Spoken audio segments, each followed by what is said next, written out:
E aí, galera, boa noite. Sejam bem-vindos a mais uma live aqui via YouTube. É, Hoje a nossa sétima live aí, em sequência, vai falar hoje sobre o uso do ultrassom, né, a ultrassonografia cinesiológica na avaliação fisioterapêutica na UTI. Vocês estão me escutando bem? Tudo certo com o som?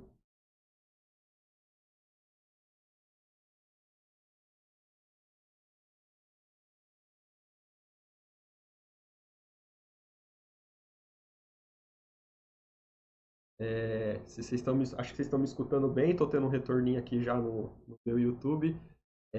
Vamos começar aquele tradicional para a gente saber de onde vocês são fisioterapeutas, qual a profissão de vocês, a cidade, o hospital que vocês trabalham aí, para a gente fazer aquela velha interação de sempre.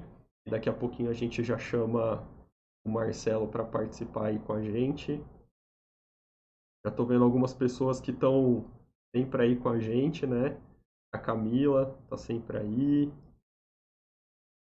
Quem mais? Coloca aí onde vocês são, onde vocês trabalham. Aí, ó, Maria Bezerra falou já que é de BH. BH, terra boa demais. Já tive lá. Marcelo também já esteve dando curso lá. Todo ano eu dou curso lá. Um abraço pro meu amigo André, inclusive, né? Meu amigo Luiz, ele pediu para eu mandar esse salve pro Gaúcho, pro nosso amigo Marcelo, que trabalha com a gente no HCore. Mariana, de Caratinga, Minas Gerais. Leice, do Rio de Janeiro, fisioterapeuta. Ó, o Marcelo trouxe a galera dele do Rio de Janeiro. Sandro, de Jundiaí. Vitória, Feira de Santana, lá na Bahia. A Camila falou que é de Lages, no interior de Santa Catarina. O Paulo, lá do Ernesto Dornelles. Lá o nosso famoso Ed, né? Todo ano tô lá com a galera lá na jornada. Esse ano acho que a gente vai furar, né? A jornada provavelmente vai acontecer presencial aí, né? Mas quem sabe vai ser online. Vocês já sabem aí, vão ter alguma coisa online pra gente participar. Esse ano dá pra expandir, né? Galera do Brasil todo participar. É o Paulo, R2 de Fisioterapia de Cascavel, na UnoOeste. O Jonathan de São Paulo. Luciana. Pedro de Cabo Frio, Silene de São Paulo. Muito bom, galera. A gente não demorar mais, a gente demorou um pouquinho a conexão aí para ajustar tudo. Vou colocar o Marcelo aqui na tela com a gente. Vou trocar aqui de tela.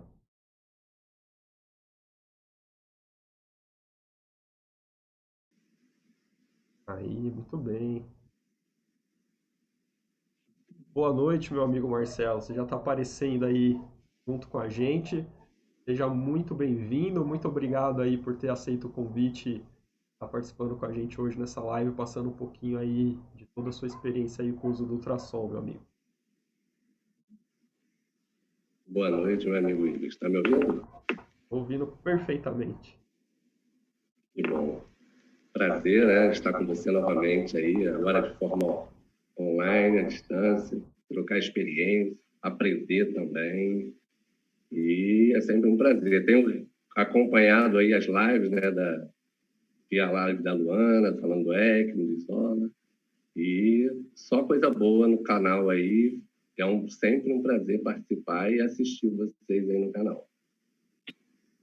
Prazer é meu, cara, ter você aí. A gente já estava aí planejando essa live, né? E aí aquele pequeno acontecimento lá da live de vocês que foi cancelado, infelizmente, né? Fez a gente acelerar aí esse processo aí de trazer a live, porque acho que, igual tudo que está sendo proibido ultimamente, acabou sendo um tiro no pé, né? Tentaram segurar a informação e acabou que foi um estímulo para fazer várias lives, né, meu amigo? Exatamente. Nunca a fisioterapia falou tanto de ultrassonografia como nesses últimos dias, né? Pelo acontecimento, e aí surgiu aí interesse de vários profissionais, e isso acho que é muito bom para a fisioterapia, porque a gente vai abrir um leque de informações e de utilização da ultrassonografia que vai alavancar, eu acho que mais. Mas aí aceleramos aqui, temos vários outros acontecimentos em todos os estados do Brasil, representação federal, representação das regionais, todo mundo se mobilizando aí devido ao cancelamento do evento e também a nota, né, que foi lançada na rede social e a gente ficou um pouquinho chateado com aquilo, mas é coisa que a gente passa por cima e vai trabalhando. É, aquela história, né? Às vezes tem males que vêm pro bem, né? Esse aí acho que foi um deles, né? Acabou ajudando mais do que atrapalhando, eu acho, né? É, as meninas aí também eu vi que estão em outras lives também. Então é ótimo. A gente vai conseguir acabar atingindo até mais gente do que o esperado, eu acho, né? E aí hoje, Exatamente. Marcelo aceitou aí meu convite para estar aqui conversando um pouquinho com a gente, para falar um pouco sobre o uso do ultrassom na avaliação fisioterapêutica na UTI. E meu amigo, fique à vontade, se apresente, compartilhe sua tela aí com a gente, pode iniciar sua aula quando quiser, tá?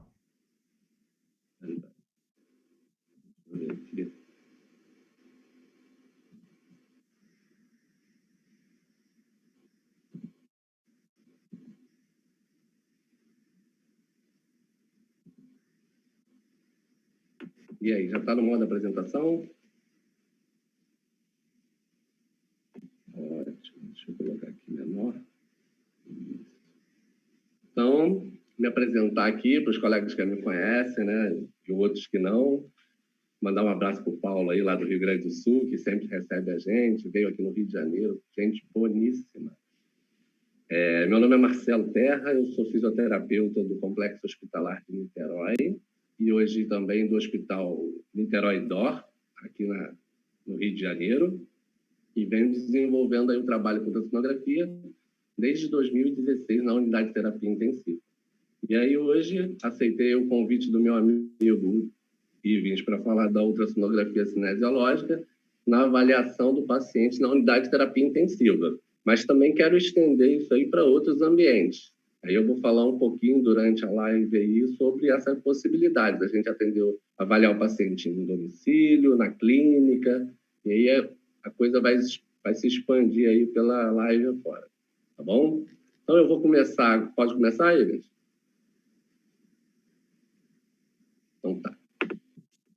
Vou começar falando um pouquinho sobre esse tema, né, que a gente fez a abertura aqui, né? Se o fisioterapeuta ele pode realizar ultrassonografia para a elaboração do seu fisiodiagnóstico. Aqui essas fotos, todos são fisioterapeutas, todos avaliando seus pacientes, e aí é um exemplo porque, sim, o fisioterapeuta pode utilizar a ultrassonografia. Ela é mais uma ferramenta de avaliação, como a gente tem a manovacometria, ventilometria. Então, ele é mais uma ferramenta para me ajudar na elaboração do meu fisiodiagnóstico e também das condutas que eu vou tomar. E considerando a lei federal aí do ato médico, as resoluções do COFITO, a 381 e a 400 do fisioterapeuta especialista está habilitado a utilizar a ultrassonografia não só no campo da pesquisa, mas também na prática clínica. Então, essa coisa de não pode, está proibido, só quem pode é a outra classe, não tem essa história, porque o nosso conselho já nos ampara sobre a utilização da ultrassonografia. Além disso, a resolução 404 aí resolve pelo exercício das especialidades de fisioterapia, né? E aí, no seu artigo lá, 3º, na 4º parágrafo, solicitar, aplicar e interpretar exames de imagem, sim, é a possibilidade do fisioterapeuta realizar. Então, além de solicitar, a gente pode aplicar e interpretar esse exame que a gente realiza na beira do leito. Eu hoje realizo na beira do leito, mas conheci essa semana vários colegas que têm aparelho em clínicas, em consultórios, e fazem essa avaliação e produzem o seu fisiodiagnóstico para acompanhamento do tratamento que eles são submetidos, os pacientes, e o fisioterapeuta tem um melhor desfecho aí no tratamento do paciente. Além disso, o Referencial Nacional de Procedimentos do Fisioterapeuta, né, já traz lá com o seu procedimento a ultrassonografia cinesiológica, então você também é capaz já de cobrar por esse exame, né? Assim como todos os outros que você realiza, ele tem essa possibilidade, e no ano de 2020 a gente tem ali até um valor de R$180 por segmento, e assim, todo mundo me pergunta, como que eu cobro, como, né? Baseado nesse referencial, a gente pode estipular aí a possibilidade de cobrança, tá? Eu não queria me estender muito nas polêmicas, né, do ocorrido, da live cancelada. Todo mundo ficou chateado, lógico, e faz parte, né? A gente está com uma classe hoje bastante mais unida, né? Então, mexeu com o fisioterapeuta, eu acho que vai envolver todos. Então, eu acho que foi um passo para a gente juntar todo mundo e colocar a ultrassonografia em evidência aí na nossa prática clínica e também de pesquisa, de outras possibilidades. Então, eu vou começar falando sobre a avaliação pleuropulmonar, né?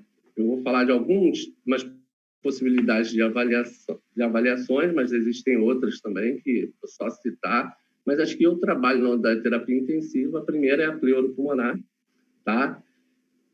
Por que utilizo o ultrassom? Porque na minha unidade eu avalio o paciente com ultrassom pelas vantagens que a ultrassonografia me dá. Ele é um método não invasivo. A orientação espacial dos órgãos avaliados, ele depende muito da condução que você dá ao transdutor, então você pode variar essa posição do órgão, então facilita isso também na avaliação. Não tem efeito nocivo nem para quem faz o exame, nem para quem está recebendo a avaliação ultrassonográfica, né? Porque ele não utiliza radiação, então ele é feito sem efeito nocivo. E o que mais importante para a gente é que ele é realizado ali na beira do leito em tempo real. O que isso significa? Que eu posso avaliar o paciente, traçar um programa de tratamento, aplicar aí a técnica, o recurso fisioterapêutico. Durante a aplicação, eu posso monitorizar essa aplicação e, após a conclusão da minha conduta, eu ainda posso verificar se ela foi eficaz. Se eu mantenho, se eu modifico, se eu altero. Então, tudo isso o ultrassom pode me facilitar ali na beira do leito. Hoje, todo paciente que eu avalio na unidade de terapia intensiva, eu utilizo da ultrassonografia para avaliar pelo menos a aeração pulmonar. Assim também como associo a ausculta pulmonar, a análise do raio-x, a tomografia se tiver, mas a ultrassonografia tem sido uma ferramenta bastante utilizada por mim no dia a dia e com uma eficácia para mim muito boa. Por muito tempo, a avaliação pleuropulmonar era considerada inútil. A partir dos estudos do Daniel Lichtenstein, esse médico francês, foi começando a mudar essa opinião. Ele começou a analisar os artefatos que eram produzidos através da imagem e dar nomenclatura para esses artefatos. Então, hoje, o que a gente conhece é através desses estudos lá de 1990, né? Pouco tempo assim, de evolução dessa avaliação, e hoje difundida aí, principalmente agora com a pandemia, né? A gente tem utilizado muito aí com os pacientes de Covid, vários artigos sendo publicados, e eu vou falar um pouquinho também sobre isso daqui a pouco. Então, a ultrassonografia pleuropulmonar, ela nos dá, assim, uma possibilidade de avaliar a aeração do pulmão. Eu não vejo o pulmão, né, o órgão propriamente dito, porque o ar ele é um empecilho para as ondas ultrassonográficas, mas eu avalio os artefatos que são produzidos através de alguma alteração da aeração pulmonar. Notem que nessa primeira figura aqui, eu vou trazer aqui o vermelhinho aqui. Nessa primeira figura aqui, eu vejo uma região mais preta, né? Que a gente chama de anecoica, onde o pulmão tem uma aeração representativa aqui como normal, né? Como tivesse uma aeração de 100%, e à medida que ele vai ficando mais branco, vai apresentando essas linhas aqui, ele vai diminuindo a aeração, né? Até chegar numa área de consolidação. Essa diminuição da aeração é pela causa de um edema intersticial, que a gente pode classificar aqui como leve a moderado ou severo. Então, à medida que ele vai perdendo a aeração, o pulmão vai ficando mais congesto e até a possibilidade dele fazer aqui uma consolidação, uma telectasia. Então, essa representação da aeração. Sempre que eu falo em cursos, né, eu tento tirar um pouquinho sobre essa possibilidade da gente ver o preto, assim, né? Porque o preto, ele pode ser da aeração normal, mais representado nessa figura, mas nem sempre é assim. O aparelho, ele é muito operador dependente, então ele depende muito de quem vai fazer o exame na mão, ele depende muito do ajuste que ele faz, tá? Então isso é importante. Quem vai realizar o exame tem que saber operar o aparelho com a profundidade que a gente dá para visualização do órgão e do tecido. A gente tem o ganho, que a gente chama de brilho, né? Ou mais claro ou mais escuro. Dependendo desses ajustes, eu altero a imagem. Então, isso aqui é importante, né? Esse vídeo aqui representa aqui a pleura, ó. Aqui é a análise da ultrassonografia pleuropulmonar, e aqui essas linhas brancas descendo representam as linhas B, que depois eu vou falar melhor. E aqui são áreas de congestão pulmonar. Então, à medida que ele vai ficando mais claro, ele vai perdendo a aeração. Não é tão simples assim, tá? Então, a ultrassonografia pulmonar baseia-se no fato de que toda agressão aguda reduz a aeração pulmonar, o que permite firmar ali para a gente o fisiodiagnóstico. E aí, além disso, monitorizar aí a conduta do fisioterapeuta. Essas nomenclaturas que a gente vê aqui, ó, são comuns para quem avalia o pulmão e a pleura com ultrassonografia. Linha A, linha B, linha C, deslizamento pleural, sombra acústica, sinal da estratosfera, sinal da praia. Todos esses sinais aqui são nomenclaturas já consolidadas durante a avaliação pleuropulmonar. Eu vou mostrar algumas aqui, eu sei que a intenção da live não é dar um curso, né? Mas para eu falar do que muda a aeração, como é que ela é alterada, eu preciso falar um pouquinho da aeração normal. E isso eu vou tentar mostrar aqui nesse curto espaço de tempo. Por exemplo, linha A. A linha A é um artefato hiperecóico que ela é reproduzida pela linha pleural. Aqui nessa imagem, ó, aqui a gente está vendo onde o ultrassom encosta na pele do paciente. Então, eu já estou identificando aqui que a gente está utilizando nessa figura uma sonda convexa. E aí, nessa linha mais hiperecóica aqui, ó, que é mais branca, eu vejo a linha pleural. Então, a partir da linha pleural para baixo, que eu vou avaliar a aeração pulmonar. Nessa figura com uma seta preta aqui, C, e outro C aqui, a gente vê duas costelas. Quando a onda ultrassonográfica atinge o osso, ele não consegue ultrapassar esse tecido. Então, ele faz aqui, ó, o que a gente chama de sombra acústica da costela. Outra sombra acústica da costela. Então, o que eu falei lá naquela imagem, o que era preto é de areação normal, nesse momento, não. Aqui o que está preto é a sombra acústica da costela. E a minha avaliação pleuropulmonar vai ser entre as duas sombras, nessa região que eu estou dizendo aqui. O que vejo? Vejo a linha pleural e abaixo da linha pleural eu vejo reverberando duas linhas aqui, ó, que é onde ele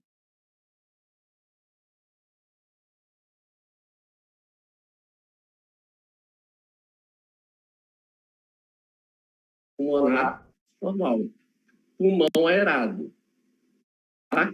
Então, uma presença de linha A é de pulmão aerado. Já a linha Marcelo, essa figura foi... espera aí que travou aqui a imagem do Zoom, deixa eu só liberar ela rapidinho, tá? Tá.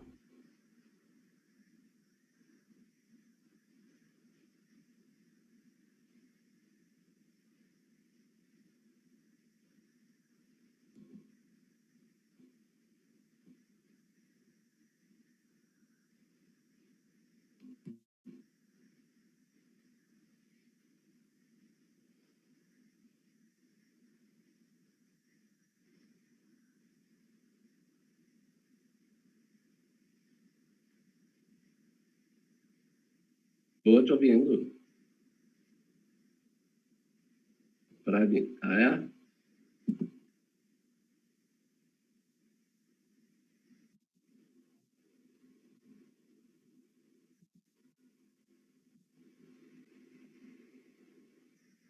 Você me ouve? Só a minha imagem que não...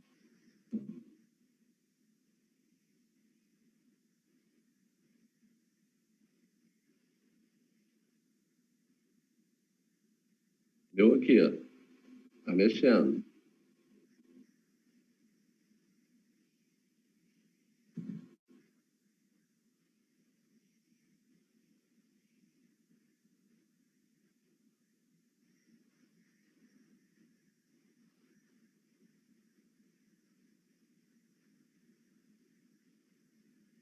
É, peraí.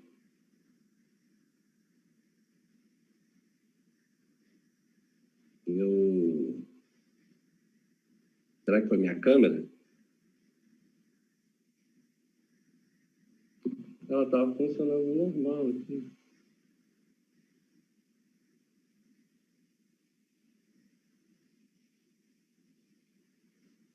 Tá, eu vou tocar assim, aí depois aqui eu vou tentar. Tá?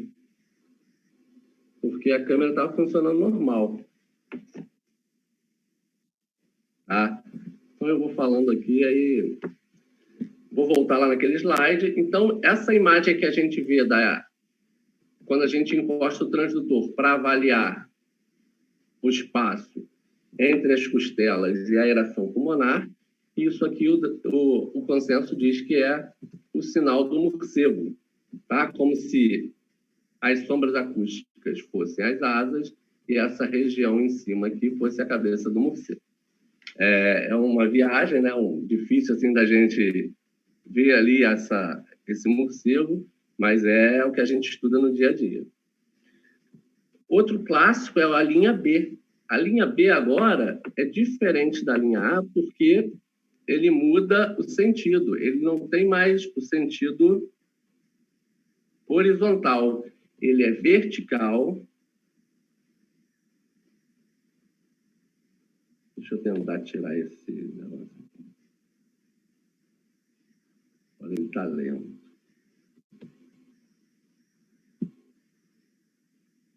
Tá? São essas linhas que descem agora da linha pleural. Tem a origem na linha pleural e são verticais perpendiculares à linha pleural. E isso representa a congestão pulmonar. Mudança na aeração normal do pulmão. Notem que nesse primeiro aqui aparecem algumas linhas B, né? Se a gente frisar a tela ainda dá para contar. Nesse outro aqui são linhas B incontáveis. Então são várias linhas B que não está passando. Tá? Então aqui a presença de linha B.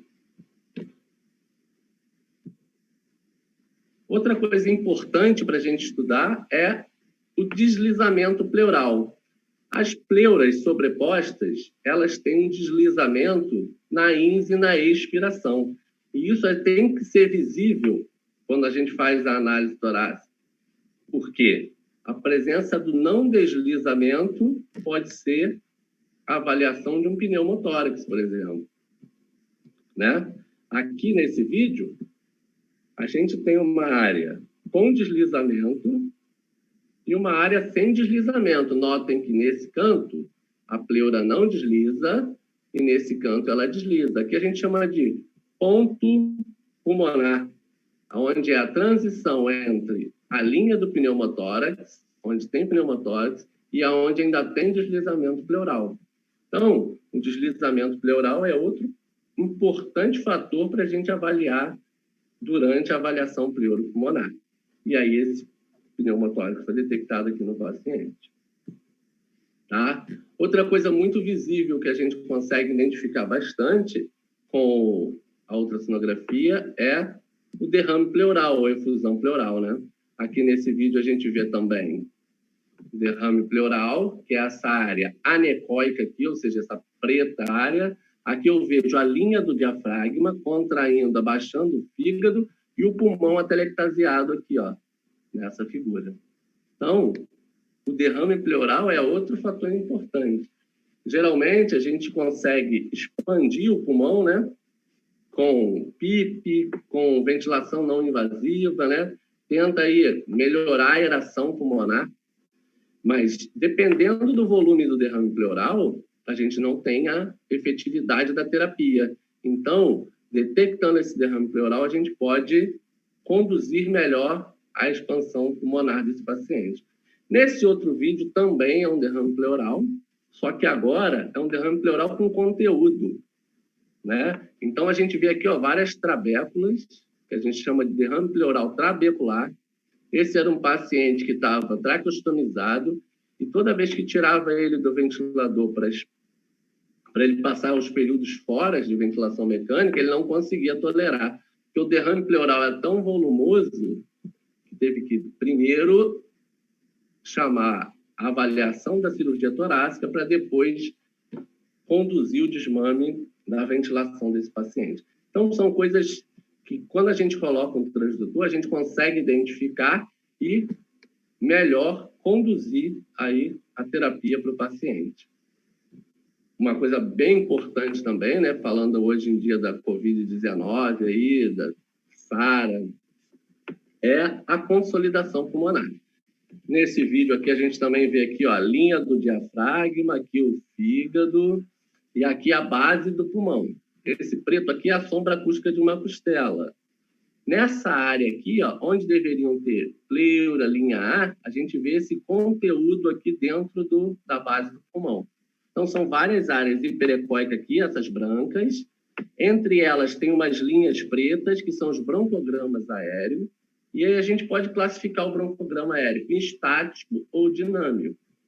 Ele sendo dinâmico, dessa forma que está aqui, ó, toda vez que o paciente inspira ou expira, corre essa movimentação, ocorre essas linhas descendo aqui do conteúdo, ó, que agora são as linhas C, a gente consegue com que essa possibilidade de avaliação seja mais fiel para uma pneumonia, alguma coisa que tem aqui dentro da aeração pulmonar, que é um conteúdo...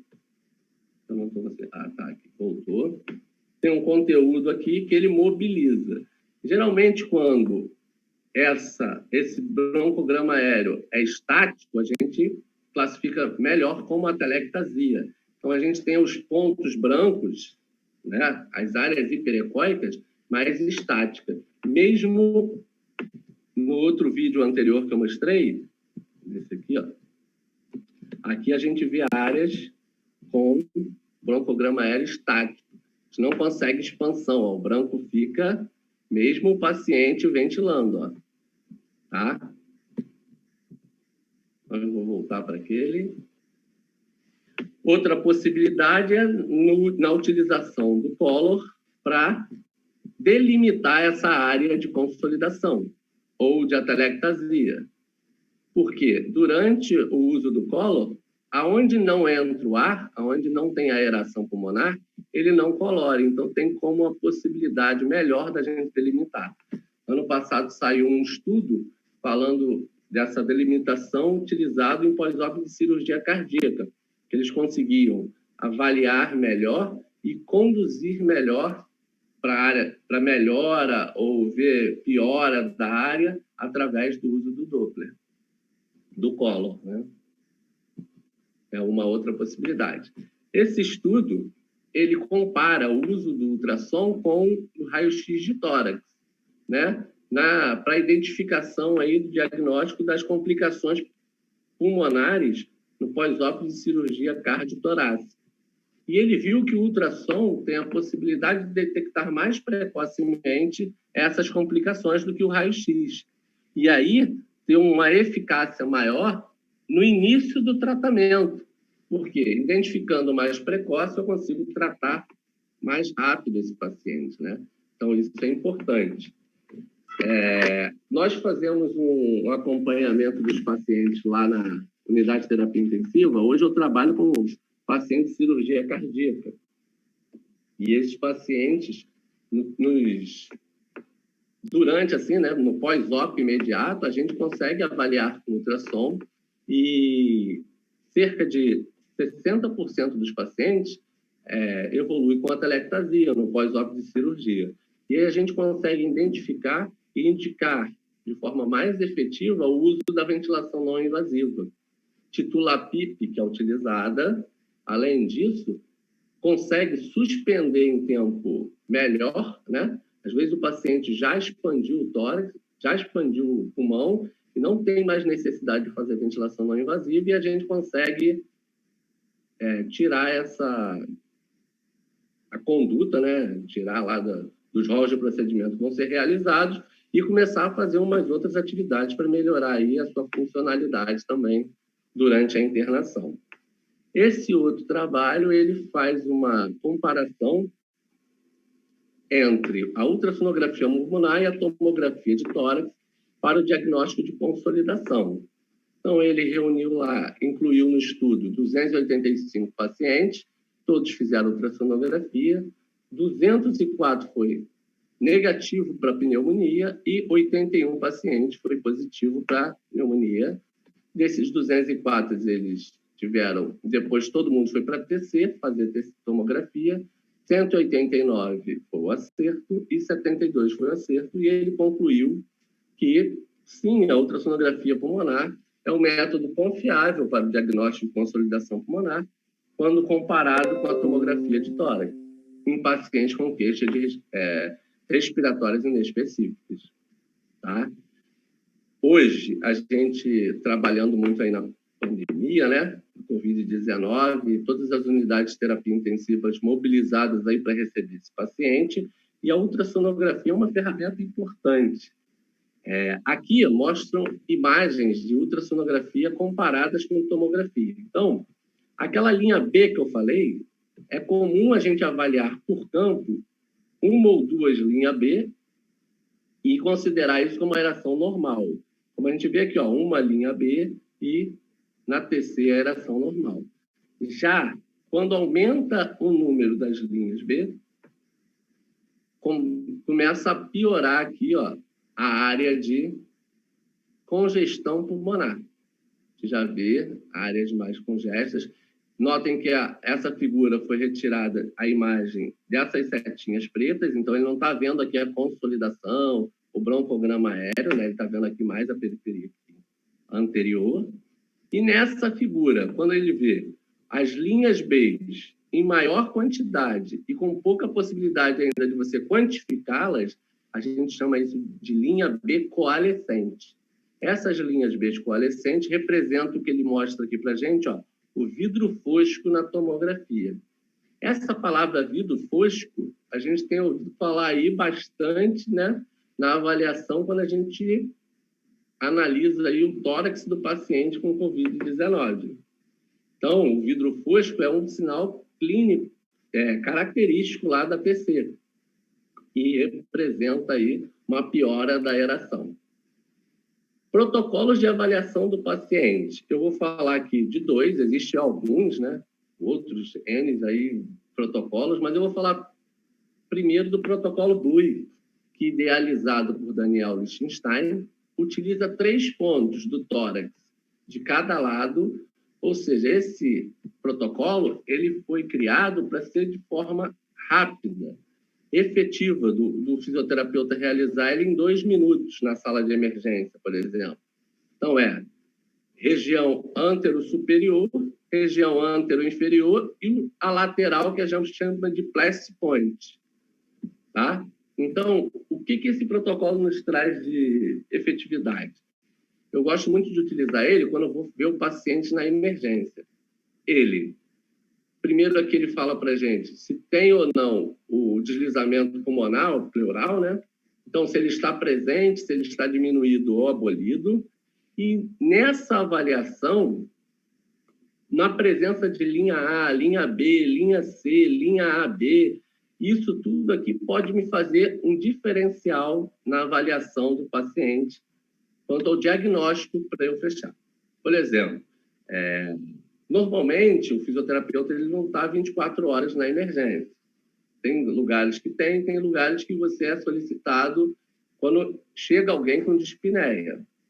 E, assim, é comum também a pessoa te ligar, que você já está lá para ir para emergência, e falar assim, vem aqui que o fulano pediu para você instalar uma VNI, né? Então, você já chega lá só para fazer o procedimento. Isso é complicado porque é melhor eu realizar o procedimento naquilo que eu avaliei. Então, se eu avaliei, eu posso indicar melhor a terapia. Se um outro profissional avaliou e indicou a terapia, ele pode realizar a terapia. Por quê? Só colocar e ligar no botão na tomada não precisa de um fisioterapeuta. Então, eu posso indicar melhor a terapia quando eu avalio o paciente. Então, eu cheguei na emergência e vou fazer a VNI sem avaliar o paciente como outro profissional pediu para eu fazer. E se dentro dessa insuficiência respiratória for uma embolia pulmonar, se for um edema de pulmão, se for uma pneumonia, se for uma asma com DPOC descompensado, se for pneumotórax, independente do que seja, a indicação quem tem que dar é você. Então, se for um pneumotórax, se você já entrar com a ventilação não invasiva, aí você vai causar um dano maior para o paciente. Então, tem possibilidade de indicação, contraindicação e melhor avaliação. Por exemplo, na asma e no DPOC, tem paciente que tolera bem a VNI, tem paciente que não tolera, tem paciente que não tem indicação. Já na pneumonia, tem paciente que tem indicação. Tem outros casos que você já tem que evoluir para tubo em vez de VNI. Então, quando você avalia melhor o paciente e o ultrassom te dá essa possibilidade, você indica melhor a terapia. E evita até aquelas máximas de fazer o que o colega pediu para você fazer sem você avaliar. Isso é um erro que a gente não pode cometer. E o ultrassom me auxilia bastante nessa possibilidade, porque é uma avaliação rápida, 3 pontos de cada lado, eu já posso ver. Se eu acho deslizamento pleural, eu não tenho pneumotórax. Se eu vejo um deslizamento pleural diminuído com linha C, eu já posso identificar uma pneumonia. Então, são várias possibilidades que o ultrassom nos traz aí para essa avaliação mais rápida. Outra possibilidade também é o protocolo LUS, que é o protocolo que a gente utiliza para quantificar a aeração. Então, eu tenho pontuações aqui. Então, vai de 0 a 3 pontos, né? Dependendo da aeração pulmonar. Então, eu tenho a aeração pulmonar normal, com presença de linha A, 0 ponto. Quando a gente tem a aeração pulmonar alterada com linhas B, que ainda consigo contar a quantidade de linha B, eu pontuo como 1 ponto, né? Diminuição moderada da aeração. Quando as linhas B são coalescentes, que eu não consigo contar, são inúmeras, eu considero isso a diminuição severa da aeração, com 2 pontos, e qualquer área de consolidação eu considero perda da aeração completa, com 3 pontos. Então, à medida que eu vou pontuando, esse já utiliza 6 áreas de cada hemitórax, então são 12 pontos para avaliação, e ele é um potencial, né, marcador aí para a gente estubar o paciente. Ele é um preditor para a estubação do paciente. Dependendo da pontuação, que é um somatório de todas as áreas, a gente tem aqui, menor que 13 pontos, uma probabilidade boa do sucesso da estubação. Entre 13 e 17 pontos, uma probabilidade indeterminada. Já acima de 17 pontos, uma probabilidade grande de falência da estubação. Então, a gente pode utilizar ele como preditor para a estubação. E aí já tem um desenho para a gente colocar lá na nossa evolução que a gente tem feito no dia a dia. Eu utilizo esse também com o paciente pós-óbito de cirurgia cardíaca, sendo que a área posterior eu não avalio. Então, eu uso o protocolo LUS modificado, que já foi publicado. E aí utiliza 4 pontos de cada hemitórax, e aí eu indico ou contraindico a possibilidade de ventilação não invasiva, por exemplo, dependendo da pontuação. Nos casos de SARA aí, da Covid-19, a gente encontra os achados também de linha B patológica, inúmeras linhas B. E aí a gente pergunta, quais são as peculiaridades que diferenciam essas condições, né? De ter congestão pulmonar nos 2 exames, mas o que é edema agudo de pulmão e o que é SARA ou COVID? Por exemplo, na SARA e no COVID, a linha pleural ela é alterada.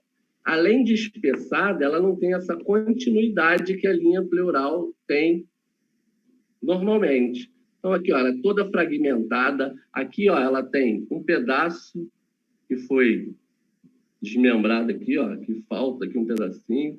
Então, não tem continuidade, não é uma linha pleural contínua, além do aumento dela, do espessamento dela.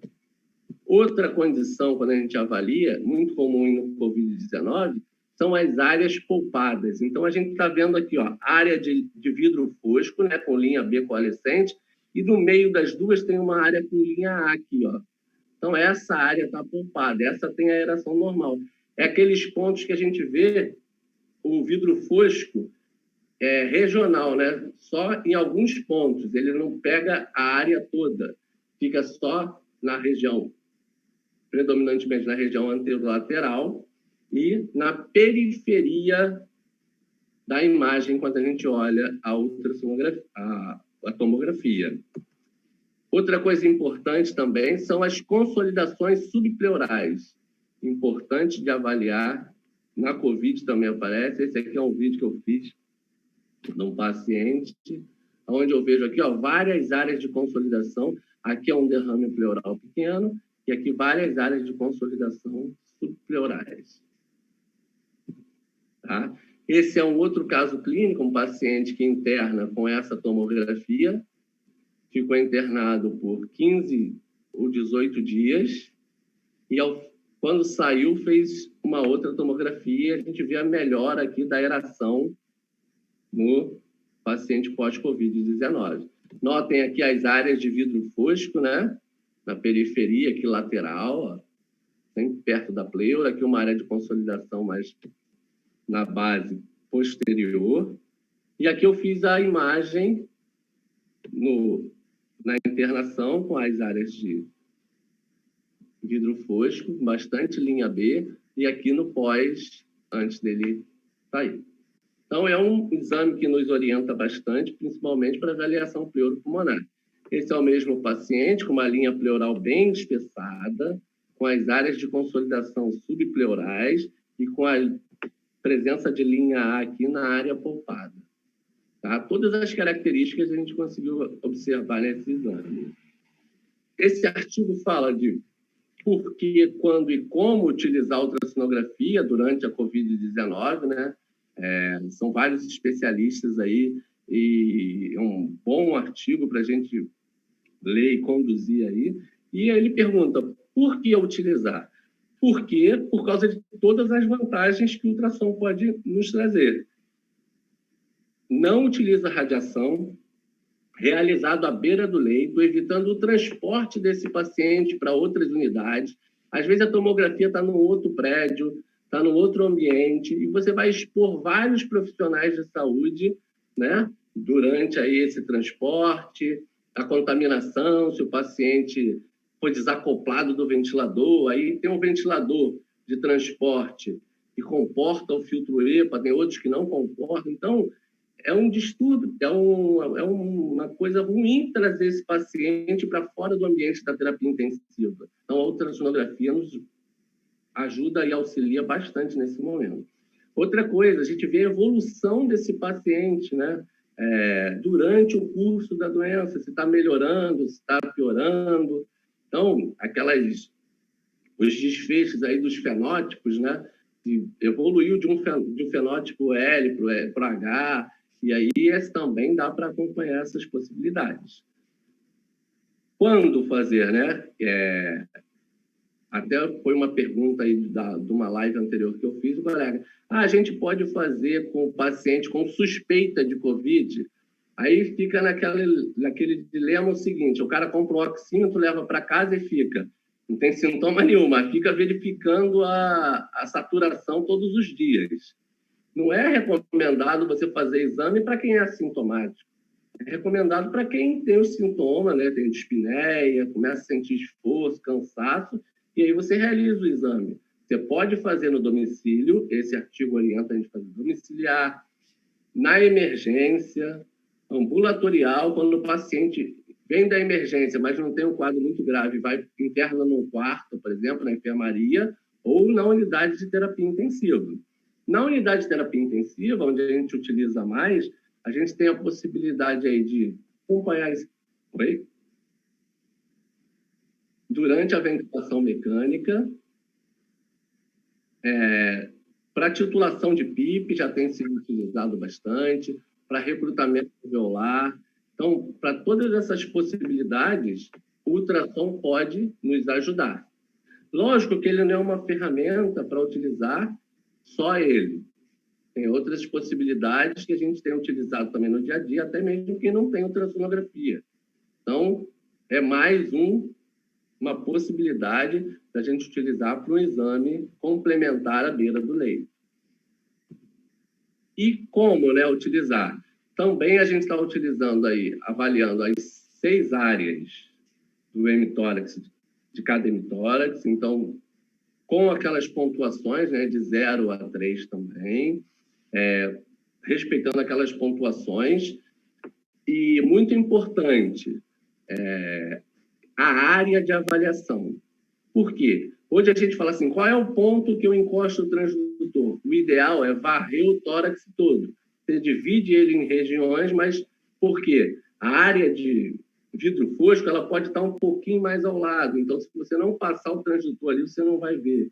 São áreas que tem, não é num todo, igual no edema agudo, que não poupa nada, né? Ele faz a congestão no tecido todo pulmonar.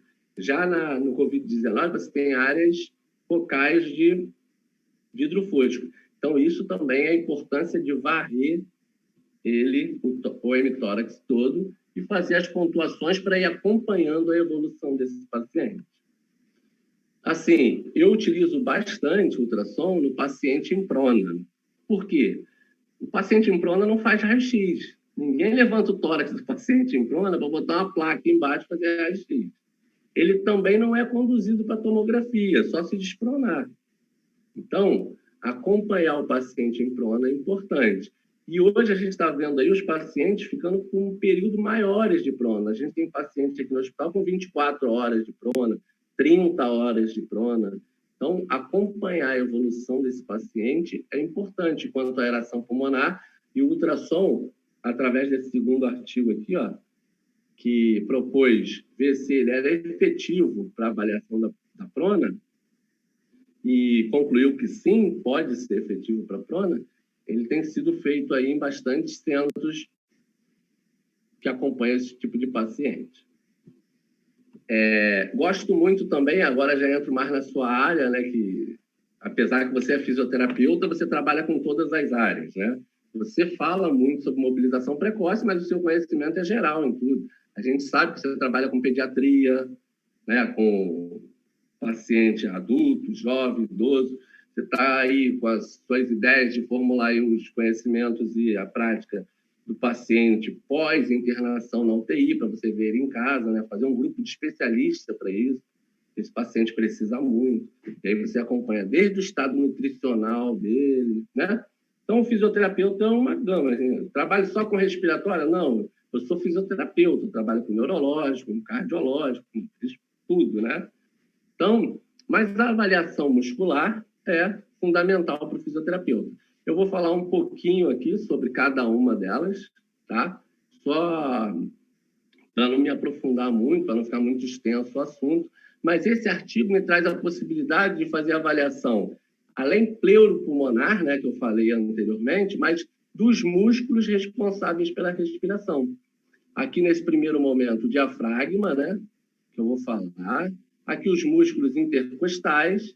Aqui, os músculos da parede abdominal, da parede respiratória da respiração. Então, toda essa possibilidade hoje da gente acompanhar a musculatura respiratória do paciente em ar ambiente, do paciente em ventilação não invasiva, do paciente em ventilação mecânica invasiva, principalmente, né? Onde a gente vê aí uma deteriorização maior muscular. Esse artigo é bem legal, que eu vou falar um pouquinho mais dele depois. Primeiro, eu vou falar da avaliação diafragmática, que aí a gente, né, vai tentar esmiuçar um pouquinho mais esse assunto, porque é de suma importância para quem ventila o paciente. Eu vi uma publicação sua lá no seu canal, né, que você fez agora, de um artigo falando sobre a ventilação mecânica protetora pulmonar e diafragmática. Que, lógico, a gente tem que conduzir a proteção do pulmão, mas que o diafragma também é muito importante. Então, eu vou falar um pouquinho sobre como podemos fazer isso. Como proteger o diafragma associado à proteção pulmonar durante a estratégia com ultrassonografia. Então, o diafragma é o músculo que divide, né, a caixa torácica do abdômen, e aqui só uma possibilidade de representação dele, né? Aqui eu estou vendo a zona de aposição, onde fica aqui entre os espaços intercostais, oitavo, nono, dependendo da estrutura do paciente, né, onde a gente avalia.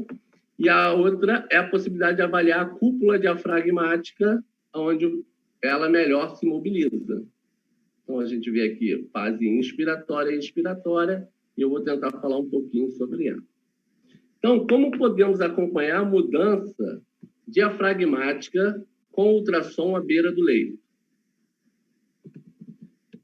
Existem duas possibilidades da gente acompanhar aí, que é a espessura do diafragma, onde a gente avalia a fração de espessamento do diafragma, né? E a mobilidade do diafragma, onde a gente avalia a excursão diafragmática. Dentro dessa excursão, a gente pode também avaliar a velocidade de contração dele, que é uma outra possibilidade aí que abre um leque de várias possibilidades para preditor de alguma coisa. A velocidade de contração é outra também.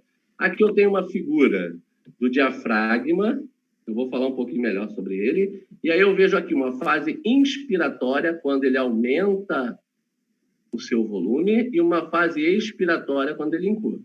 Então, tem a fase ins, fase ex, fase ins e fase ex. Esse aqui eu coloquei no modo M, que é o modo de movimento do ultrassom, para acompanhar na mesma respiração, no mesmo ciclo, na fase ex e na fase ins, para tentar calcular aqui a fração de espessamento do diafragma. Eu vou falar sobre ela. Aqui é um paciente fazendo uma incursão mais profunda, né? Fase inspiratória, ele eleva, e fase expiratória, ele abaixa. Tá? E aí, numa incursão mais profunda, eu vou falar um pouquinho sobre as duas. Nós já sabemos que a mobilidade do diafragma e a fração de espessamento são comprovadamente bons preditores para o desmame ventilatório, mas não só para isso eles servem, né? Eles servem hoje, mas para outras coisas também, que a gente vai falar um pouco. Então, esse trabalho aqui do grupo do Egoglia, eu gosto muito desse grupo de pesquisadores do Canadá, porque eles vêm aí há um tempo já falando sobre o que é esforço, o que é força, e isso é importante na hora de avaliar o diafragma. Aqui a gente está vendo a figura do diafragma mais próximo, né? A gente está vendo aqui o peritônio, é a linha C de baixo, aqui é o fígado embaixo. A gente está aqui na zona de aposição, então aqui a gente tem a pleura parietal, e entre essas duas linhas, o B aqui é o músculo diafragma propriamente dito. Muito importante, e eu gosto de ensinar isso no curso, é a possibilidade de você avaliar ele de forma correta. Se você considerar a pleura e o peritônio na hora de avaliar, você vai aumentar a espessura do seu músculo. Você pode fazer isso se você considerar também na fase inspiratória e na fase expiratória a pleura e o peritônio. Não vai ter problema, porque aí o cálculo vai te dar uns valores aproximados. Mas se você conseguir considerar somente a musculatura, somente o diafragma, inibindo a pleura e o peritônio, é o melhor. Esse artigo ele vem falando aí sobre a atrofia do diafragma induzido pela ventilação mecânica e o impacto nos resultados clínicos. Ele diz para a gente que, maior espessura do diafragma não significa melhora da força muscular. Em indivíduos com patologias diversas, pode ser consequência de hipertrofia muscular disfuncional ou pseudohipertrofia.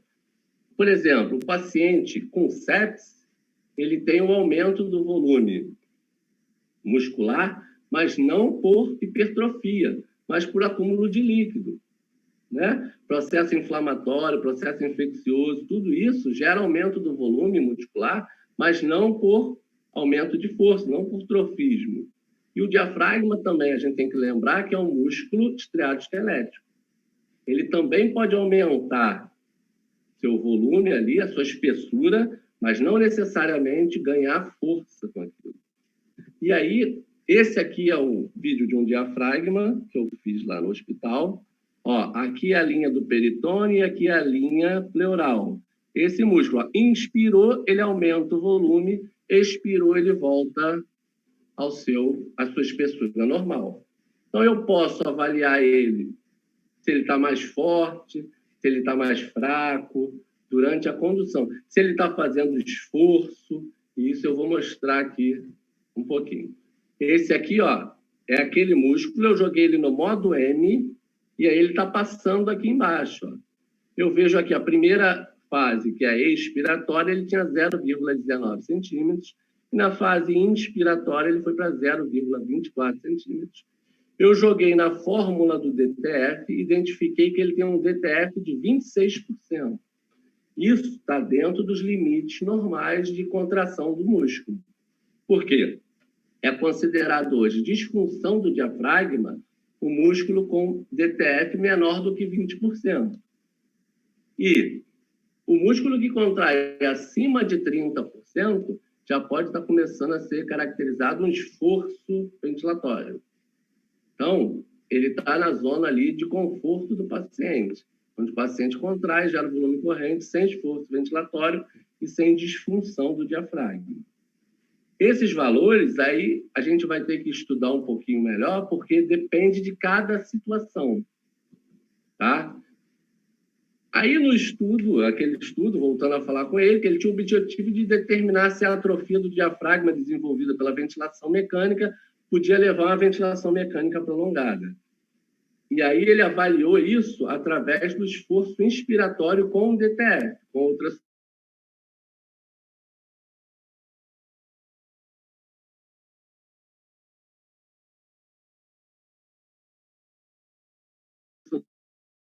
maior de ficar em ventilação mecânica, que tinha uma internação prolongada e maior risco. Apareceu um negócio aqui para mim na tela, né? Tudo bem aí? Estou escutando normal, pode tocar o barco. Deu só uma falhada só na sua transmissão, mas já voltou. Com a menor probabilidade diária de ventilação, né? De libertar da ventilação. Então, para a gente isso é normal, porque a gente considera que o paciente diminuiu a força, vai ficar mais fraco e vai ficar, teoricamente, difícil de sair da ventilação, porque a ventilação dá aquele suporte, teoricamente. O DTF aumentado, que apresentou em 24%, também obteve uma ventilação mecânica prolongada.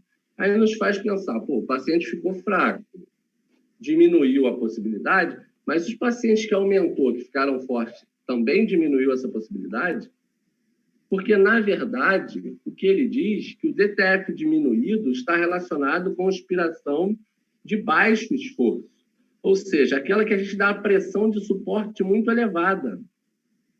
E aí o paciente faz um DTF de 10%, 4%, ou seja, o músculo que ganha muito ajuda não precisa ficar contraindo à toa. E aí você causa atrofia por desuso. Ele passa a não usar bem o diafragma. Já o músculo que recebe pouco suporte, necessitando bastante dele, faz um esforço excessivo, como a gente está vendo aqui nessas imagens. Um esforço muito grande para gerar uma mobilidade e um volume corrente. Então, tanto o paciente com esforço excessivo ou esforço ineficiente vão gerar o que a gente chama de miotrauma diafragmático. O que ele diz para a gente? Que o ideal é manter esse DTF entre 15% e 30% nos 3 primeiros dias de ventilação mecânica, onde o resultado foi melhor para o paciente sair mais rápido da ventilação. Então, depois eles publicaram esse estudo também falando sobre esses miotraumas diafragmáticos, que são 4 possibilidades de miotrauma. É aquele paciente que tem um esforço excessivo, né? Causa um esforço. Aquele paciente que tem um esforço pequeno, né? Não faz contração do músculo porque está recebendo muito suporte, muita ajuda, e aí faz um esforço ineficaz. Os pacientes com assincronia paciente-ventilador são importantes aí na identificação, no ajuste fino da ventilação mecânica para que isso não aconteça. E os pacientes que têm a PIP elevada por muito tempo, que aí tem que fazer um esforço na fase expiratória. Então, são possibilidades de nós, fisioterapeutas, evitar o miotrauma diafragmático. Por quê? Normalmente, quem conduz a ventilação mecânica na unidade de terapia intensiva desses pacientes somos nós. Estamos ali 24 horas, alguns lugares, né?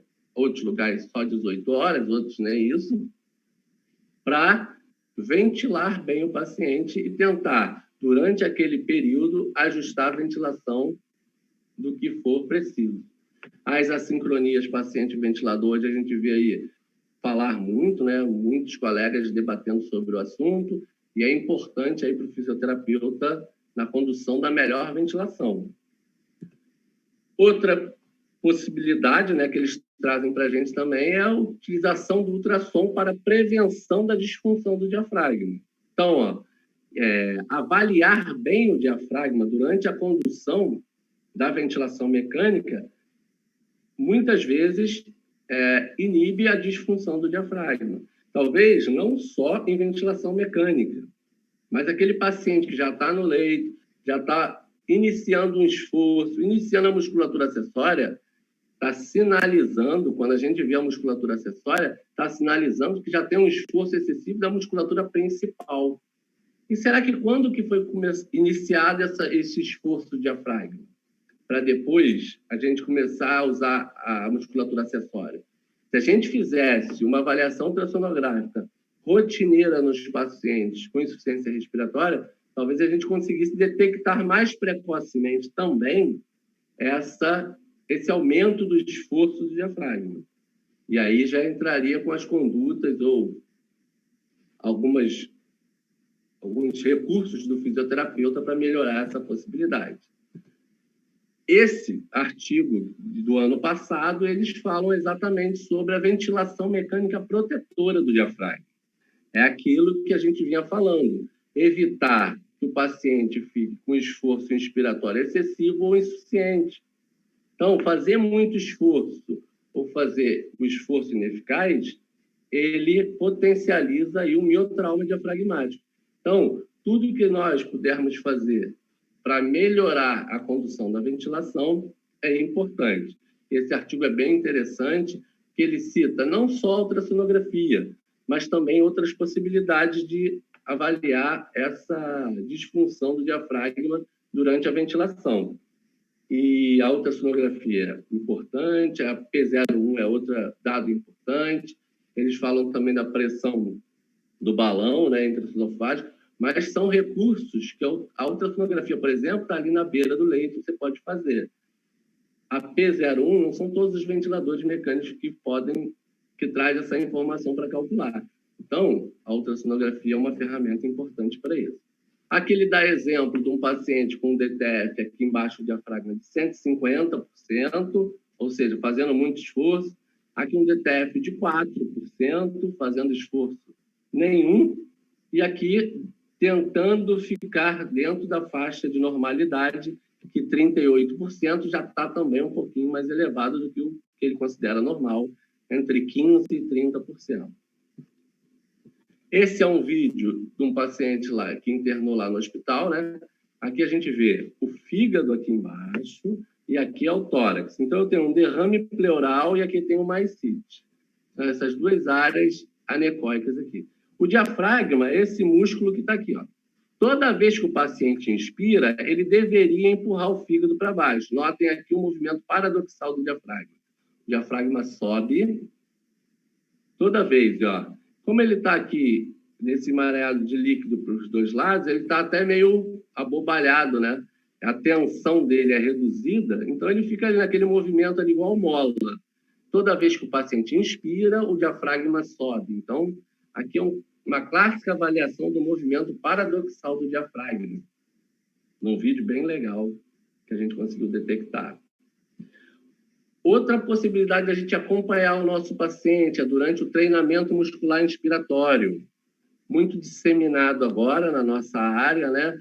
Muito utilizado aí por vários colegas fazendo um trabalho de mestrado, doutorado, e a ultrassonografia é uma outra possibilidade da gente acompanhar.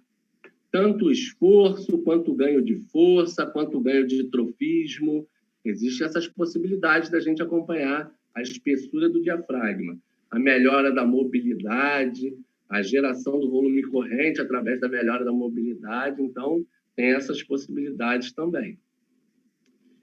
Eu falei muito do DTF, né, sobre a contração do músculo. Aqui eu vou falar um pouquinho sobre a excursão diafragmática, que é a mobilidade dele. Ela é conduzida através do volume corrente, né, que o paciente é capaz de gerar. E aí, esse artigo aqui nos traz o papel do que ele chama de novo índice de desmame, que ele chama de DIRRS. Ele utiliza, em vez de utilizar o IRRS, que a gente conhece, o índice de Tobin, é a frequência respiratória dividido pelo volume total. Aqui ele utiliza a frequência respiratória dividido pela excursão do diafragma, porque ele analisa o seguinte: o volume total ele é gerado pelo músculo principal da respiração e os acessórios também.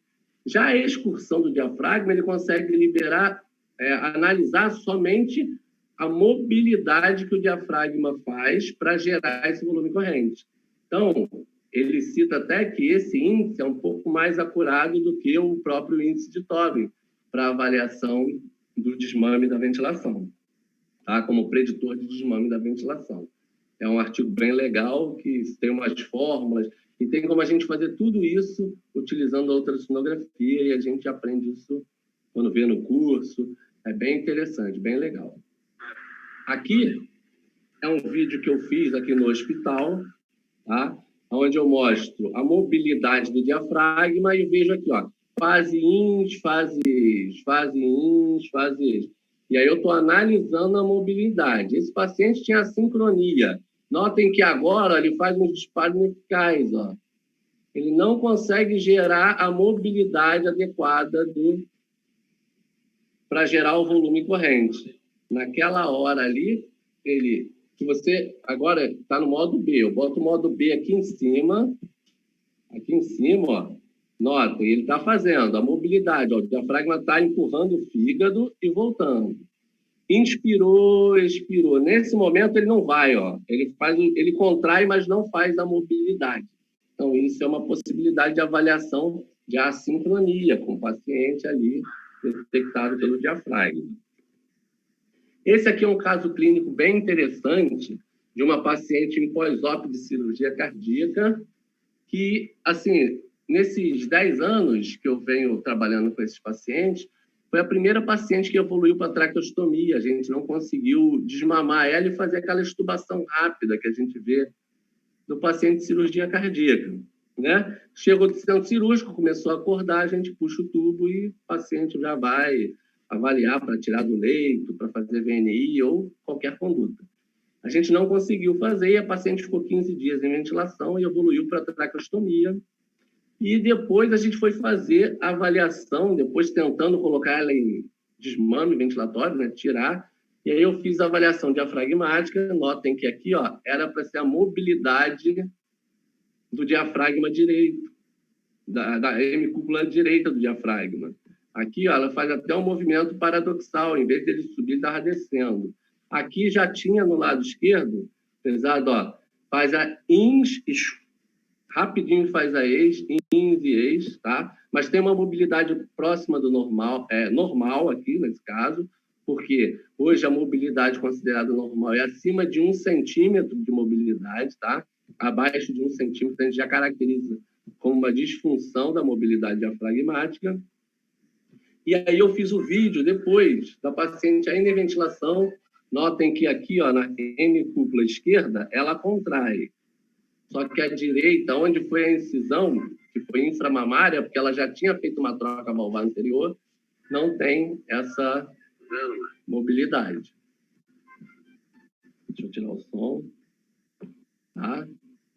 Então, ó, só contrai ali o diafragma na hemicúpula esquerda.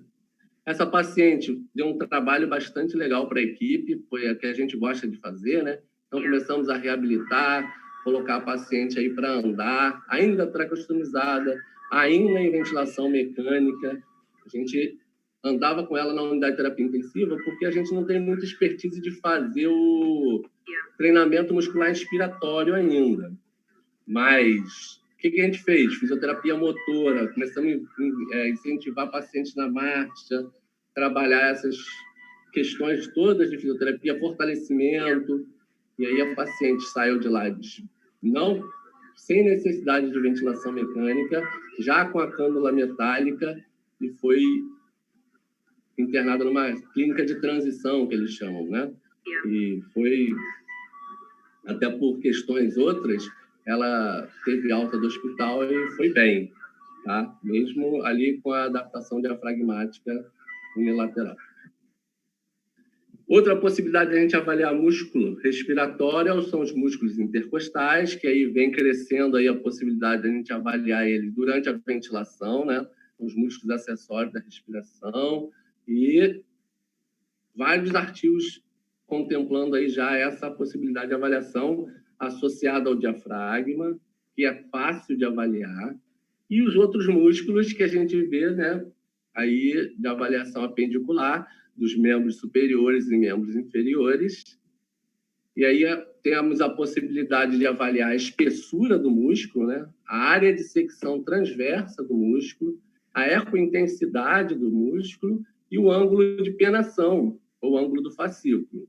E esses parâmetros é possível medir a perda de massa muscular, inferir a diminuição de força muscular e detectar a presença de necrose ou decomposição de colágeno e gordura no músculo. Como? Aqui a espessura do músculo, né? A gente avalia aqui, ó. Aqui é o fêmur, aqui é o reto, aqui é o vasto intermédio, aqui é o reto da coxa, e a gente avalia uma das possibilidades, né, do músculo do membro inferior, é avaliar aqui o quadríceps.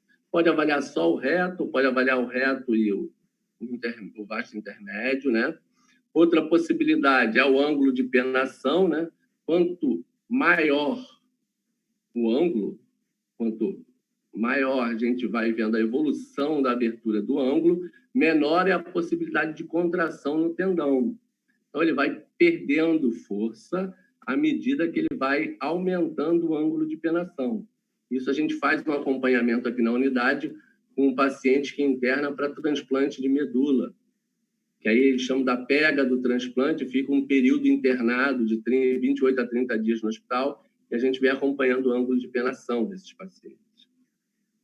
Outra possibilidade de avaliação é a ecointensidade.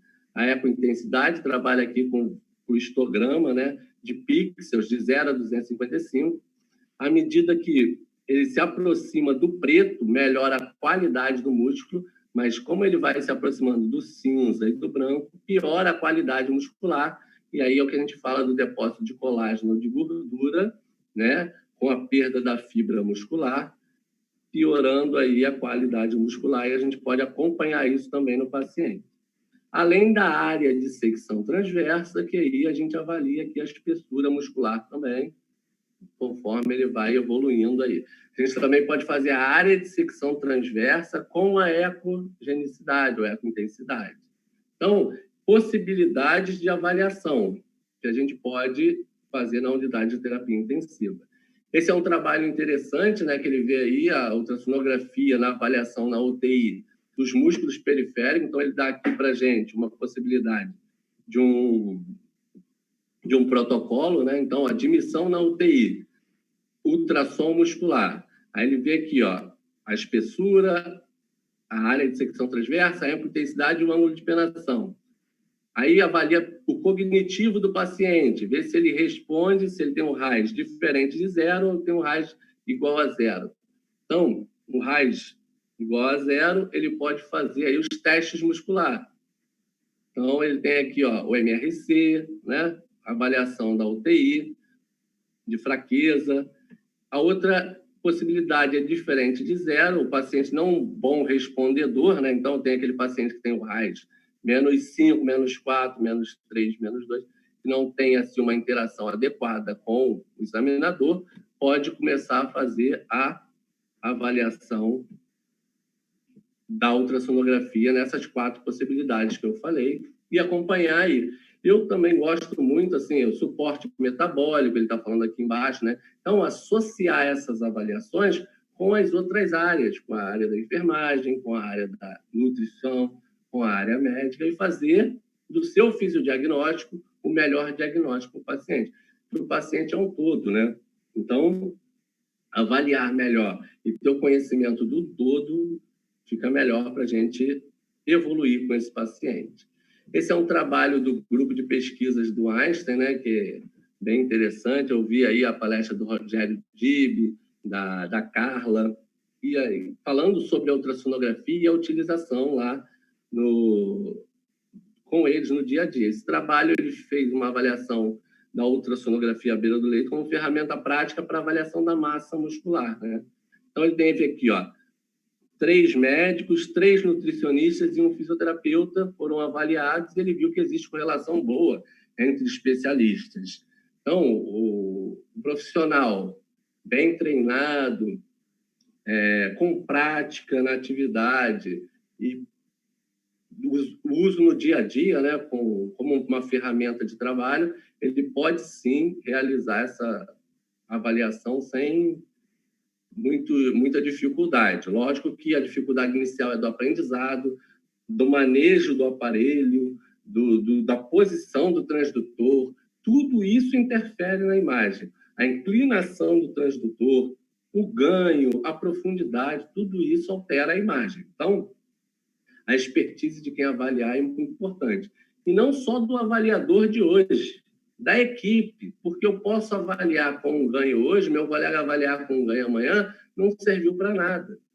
Por exemplo, na ecointensidade, onde o mais escuro é melhor, a qualidade do músculo, e o mais claro é pior, se eu diferencio o ganho nesse momento, se eu não tenho um protocolo fechado, eu e meu colega estamos alterando a qualidade do músculo através da avaliação errônea que nós estamos fazendo. Então, isso é muito importante. O fisioterapeuta tem que estar atento a isso, né? Eles viram também que a massa muscular, a ultrassonografia muscular como ferramenta é viável e de fácil aplicabilidade, mas aí eu tenho discutido isso fácil para quem tem a expertise, para quem está lá à beira do leito todos os dias fazendo, porque quem faz um curso e depois não consegue a prática dele no seu dia a dia, 2, 3 dias depois já não lembra nem o que viu no curso. Então, o importante é a prática, praticar. Fazer o curso é importante, mas se você tiver um aparelho que você consiga utilizar no seu dia a dia e dominar esse aparelho é fundamental, tá?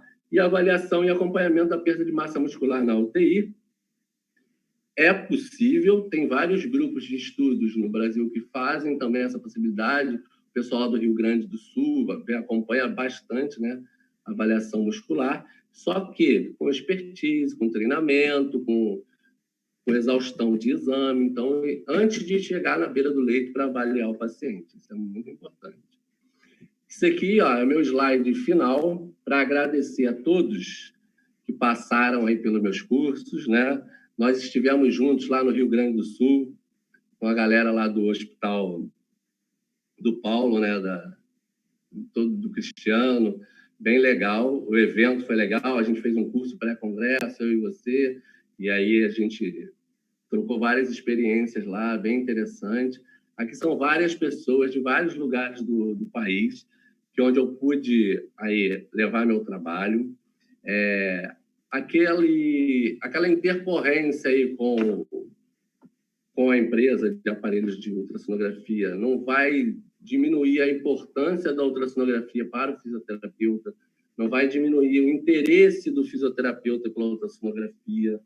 E aí eu acho que a gente ganha com isso. A gente está ganhando a experiência de que a gente pode trocar, e o que que me deixa mais feliz assim fazendo isso que eu venho fazendo hoje é a troca de experiência, conhecer essas pessoas, conhecer novas pessoas e poder levar essa ferramenta para vários colegas que hoje estão fazendo doutorado, mestrado, residência, e o interesse pelo fisioterapeuta aí na área de pesquisa, na área clínica, e é o que me tem motivado a continuar aí. Porque a gente já trabalha na nossa unidade, lógico, né? Mas o que nos faz movimentar é o interesse do outro colega querer aprender, e eu estou disposto a isso aí para quem quiser. Valeu, meu amigo. Obrigado pelo convite mais uma vez. Eu que agradeço aí, meu amigo. Excelente aula aí, mostrando para a gente aí a importância do ultrassom. Pessoal, quem tiver dúvidas, pode começar a mandar aí no chat. Quem quiser fazer alguma pergunta para o Marcelo, alguma coisa assim, a gente vai abrir aí para perguntas. Enquanto o Marcelo vai tirando a aula dele ali, eu não voltei não, né? Oi? Eu não voltei não, né? A aula? A câmera. Não, você ainda está paralisado, Marcelo. Você ainda é uma foto, meu amigo. Enquanto o Marcelo vai ali, se você quiser parar de compartilhar a tela, Marcelo, se você não tiver mais nada para mostrar, enquanto você vai ajustando aí, eu vou mostrar só para eles aqui, antes da gente iniciar as dúvidas, o tema da nossa próxima live, tá?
Marcelo, tua câmera voltou, meu amigo.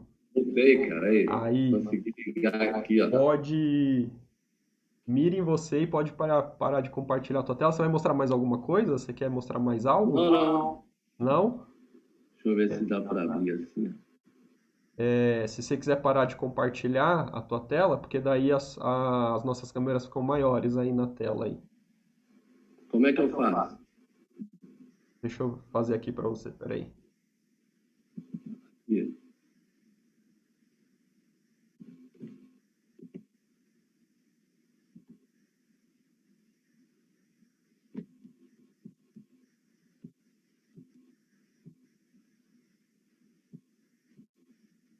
E parei sua tela aí. Vou só ajustar aqui. Ponto. Tô bom nesse negócio aqui, viu? De TI, viu? Pra ajustar, Tô mal. pra ajustar as coisas aqui, tô ficando bom, cara. Treinando aqui. Cara, eu acho que conseguiu abordar aí muitos pontos, né? E Peraí que a nossa câmera parou, agora parou as duas. Deixa eu arrumar de novo aqui. A minha está funcionando aqui bem. Parou aqui na transmissão, deixa eu só ajustar.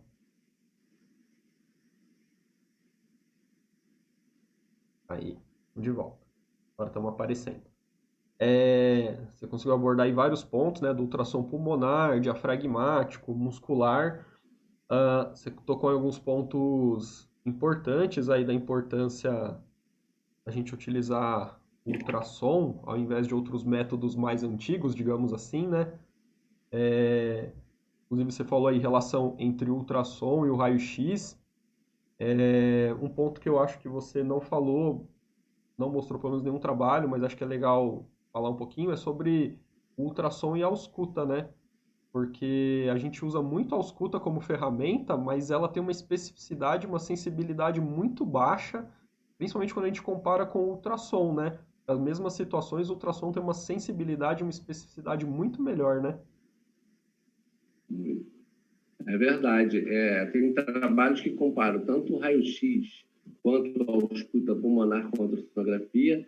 E, assim, a ultrassonografia em torno de 89%, 93% de sensibilidade, especificidade, e a ausculta pulmonar 30%, 20%, né, bem baixo, com o raio-x aí beirando 46%, 60% no máximo, né, para quem é muito afiado aí na imagem do raio-x, mas a ultrassonografia é muito melhor. Tanto é que a gente tem muitos colegas que falam, né, de várias especialidades, que a ultrassonografia pode se tornar aí o esteto do futuro. Por isso que a gente já vê aí vários aparelhos mais portáteis, né, aparelhos do tamanho de celular, aparelho do tamanho do só o transdutor, né, aparelho sem fio. Então, a evolução também da captura da imagem tem ajudado bastante também a disseminar a ultrassonografia.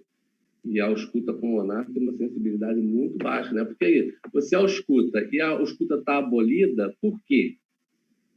Não tem como você saber, né? Aí você vai precisar de um exame de imagem. Então, a ultrassonografia facilita muito nessa área.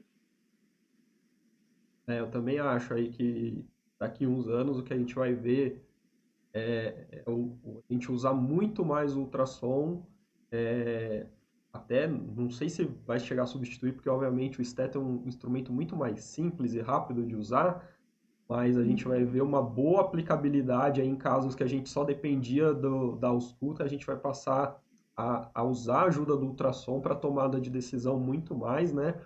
A Fernanda até colocou aqui, principalmente agora nos pacientes com Covid-19, e é verdade, porque a gente tem evitado usar o esteto para não quebrar a barreira do EPI, né? E o ultrassom a gente não precisa quebrar essa barreira, né? Então a gente pode usar o ultrassom como opção, né?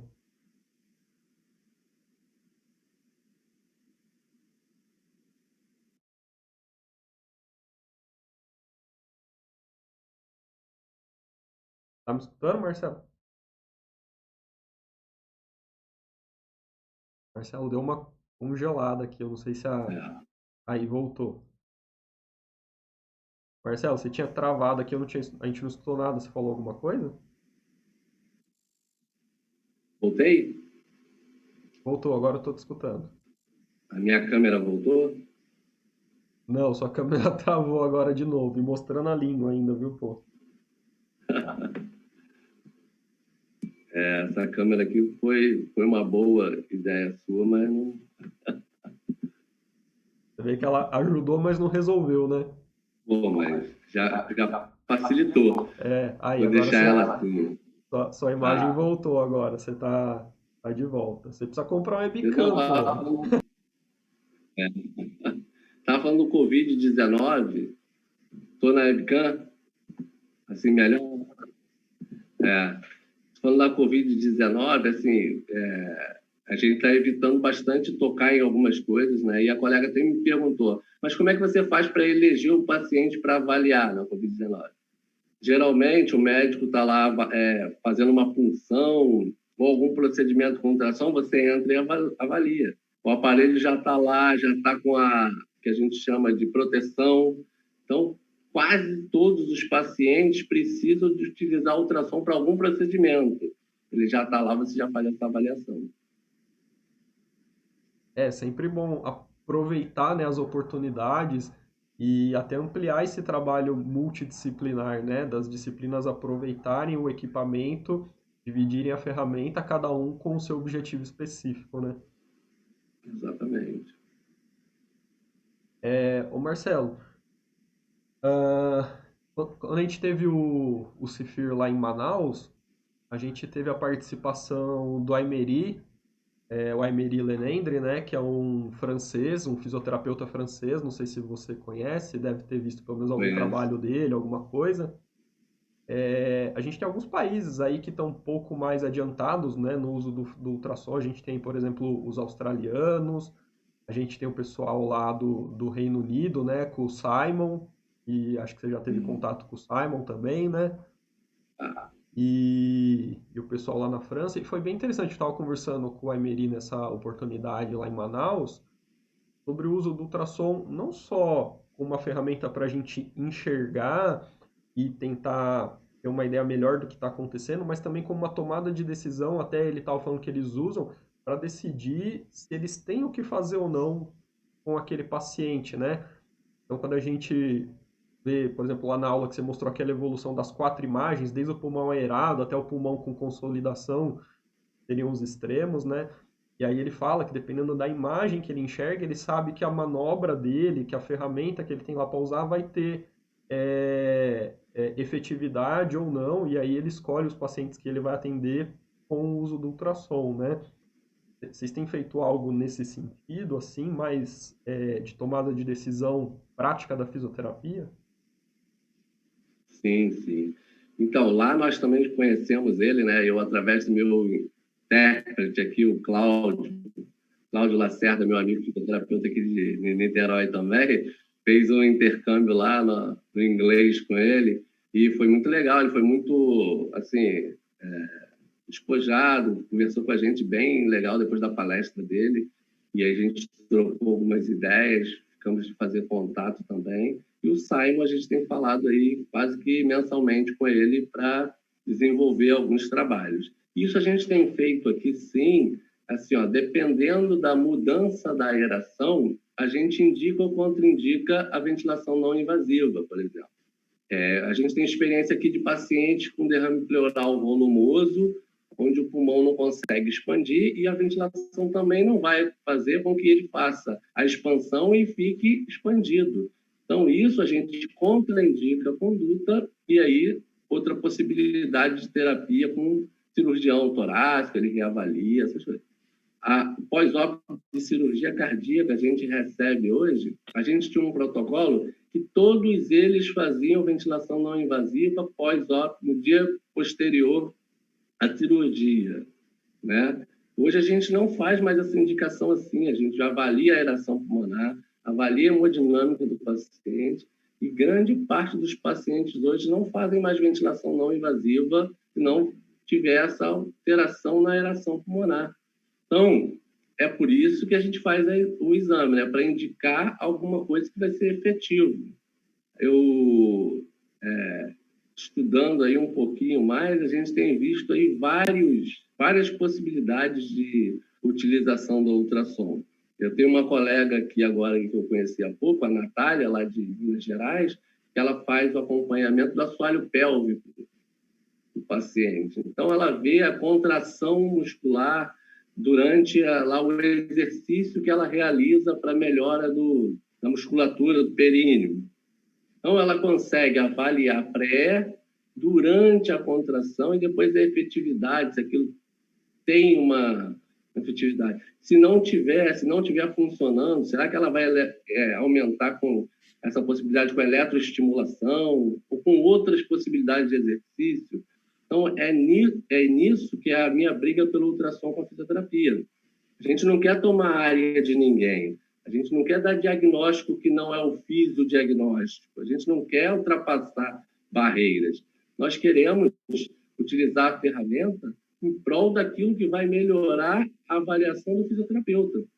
Colegas aqui que trabalham com osteopatia e a manobra faz a mobilização visceral, a melhora da mobilidade do diafragma, a melhora da relação muscular. Tudo isso pode ser avaliado com ultrassonografia. E, assim, umas coisas que me implicavam um pouquinho era o fisioterapeuta, ele avalia e avaliava assim, ó, como é que melhorou? Melhorou um pouquinho, um pocão.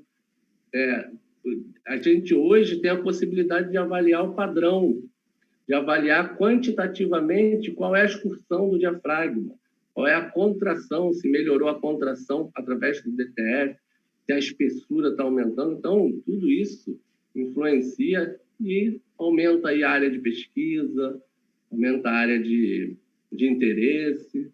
Eu acho que qualquer ferramenta que venha acrescentar para o fisioterapeuta é válida. Isso encaixa bem num comentário que a Elisama fez aqui durante sua aula. Ela falou que é outro nível de avaliação, né? E realmente é isso aí.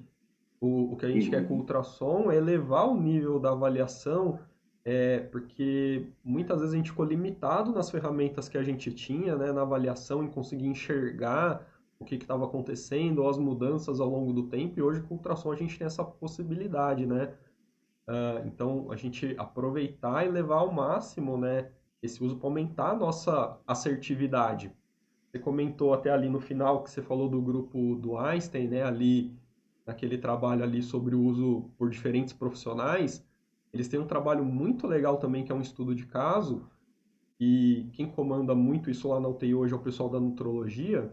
Eles usaram um ultrassom para enxergar como que estava evoluindo a massa muscular, de acordo com quanto que eles estavam dando de proteína por aquele paciente, que era um paciente jovem. E normalmente, aqui a diretriz brasileira indica de 1,5 a 2 gramas de proteína por quilo de peso corporal do paciente, só que o paciente só parou de perder massa na avaliação do quadríceps, ali da espessura do quadríceps, quando eles chegaram acima de 2,5 gramas por quilo de peso corporal de proteína para esse paciente. Então, eles foram dosando quanto eles iam dando de proteína, acompanhando a massa muscular pelo diafragma.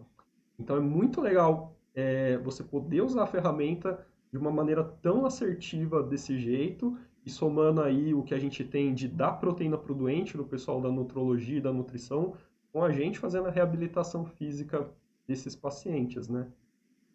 É verdade. Tem um grupo lá do Alexandre Simões, do Rio Grande do Sul, lá de Porto Alegre, no Hospital de Clínica de Porto Alegre, e também trabalha muito com o ciclo ergômetro passivo, né? E aí eles acompanham a massa muscular com ultrassonografia. E aí a gente fala, a atividade passiva melhora, mantém a perda da massa muscular. Isso aí a gente pode quantificar. E aí os estudos estão aí para isso. A ultrassonografia está para auxiliar nisso, né? A mobilização passiva do paciente sedado na beira do leito. Por que hoje não é mais indicado? Porque a gente vê aí a efetividade, a perda de massa muscular não é contida. Então, mas não é quanto. A gente pode quantificar com a espessura, com a área de secção transversa, com a qualidade muscular que a gente vê na ecogenicidade. Então, eu acho que é uma possibilidade grande de avaliação para qualquer área. E a gente está falando aqui da área da terapia intensiva, né, que é a área que eu trabalho no dia a dia, você também. Lógico que a gente atende pacientes domiciliares, então não é só isso, mas eu conheci vários colegas que atendem em clínicas com outros recursos de fisioterapia e estão utilizando isso no seu dia a dia para guiar procedimento, para acompanhamento do paciente. E a gente tem aí já alguns movimentos no Brasil que é o seguinte, o fisioterapeuta vai ficar especialista em avaliação melhor desse paciente. Então, eu tenho o meu paciente, eu encaminho ele para um fisioterapeuta especialista em avaliação global. Então, ele vai fazer ultrassonografia, ventilometria, toda a parte da avaliação respiratória, vem para eu continuar o tratamento e depois ele reavalia. Então, se eu não tenho a ferramenta de avaliação e meu colega tem numa clínica especializada, eu posso encaminhar agora não para um outro profissional, mas para o fisioterapeuta especialista que vai avaliar esse paciente para eu tratar melhor também. Posso não saber fazer ultrassonografia, mas o meu colega pode me auxiliar nisso, me dando um feedback dessa avaliação. Exatamente, vai complementar muito mais trabalho, né?